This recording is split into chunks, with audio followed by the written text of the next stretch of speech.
Weight training for people 50 and over. Lying on your back, staring at the ceiling, you can feel the weight of the barbell pressing against the palms of your hands. You debate if you should go for that next repetition or sit the next rep out and rack the bar. It's bench press day, but your shoulder is feeling pins and needles, and you know that if you continue, you just may pay the price. So what do you do if you really want to get the benches in, but if you're suffering from shoulder pain? Should you give up on your workout altogether and throw in the towel? Maybe collapse on the couch and eat something you know is not beneficial for your diet? Or do you find another route for your workout so that you finish your workout and still feel good about yourself? Let's face it, when you get older, there is no way around it. We are going to develop joint problems, stiff necks, sore backs, and, well, you got the idea. Body aches and pain. Back to the first question. What do you do if the bench press day and your shoulder is sore?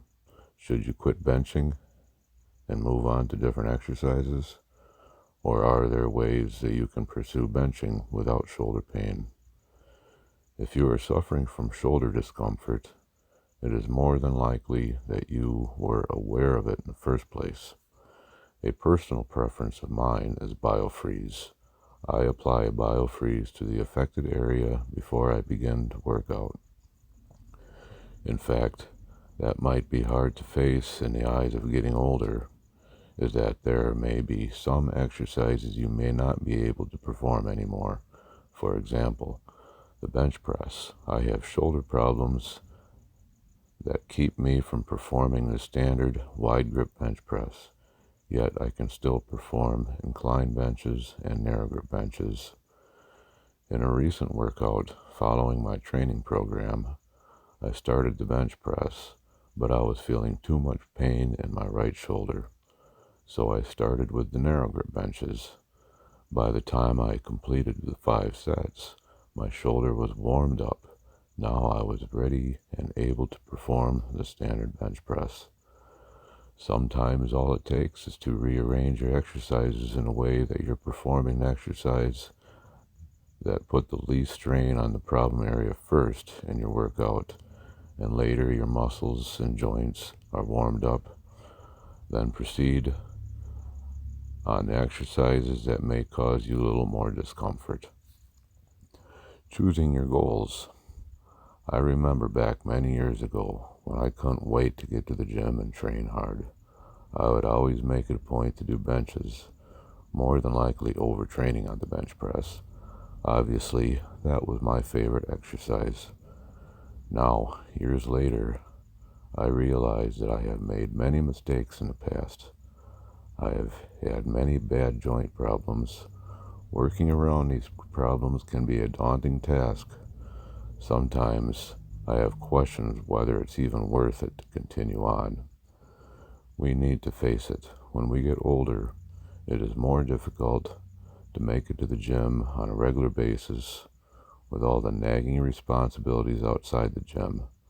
Outside from that, there can be other problems such as slow metabolism and losing weight. When we age, the difficulty to put on more muscle on your frame, if that's what your goal is. The important thing is that with age, you need to realize what your limitations are, and within the parameters of those limitations, define your goals and go forward. There is nothing standing in between you and your goals except yourself. Where to train. Where you train is not so important. It's the fact that you have made the resolution to train and to be serious about it and to stick with it. My own personal preference is to work out at home. I set up a workout gym in what used to be a bedroom. This works for me because I have little time to go to a gym. I don't need the motivation of other people around me to keep me going. The motivation I have set up in my own mind as well as my training log I use, is enough motivation to keep me going. What to expect?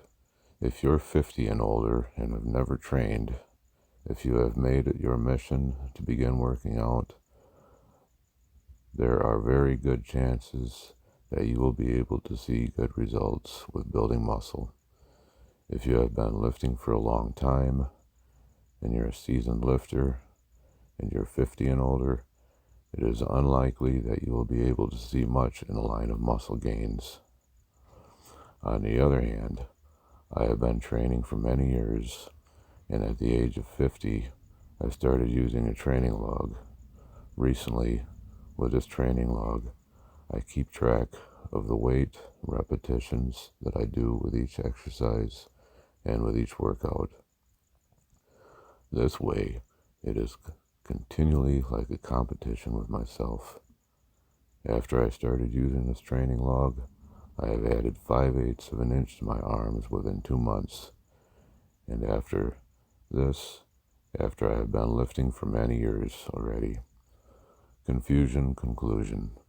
All you need to do is look around on the internet and you'll find many examples of older people who are finding success with a healthy lifestyle and weight training. Take a look at them and it's obvious they are seeing good results. One perfect example of this is Sylvester Stallone. He is in excellent condition at the age of 77. There are many other great examples such as Arnold Schwarzenegger, 76, even The Rock at 51.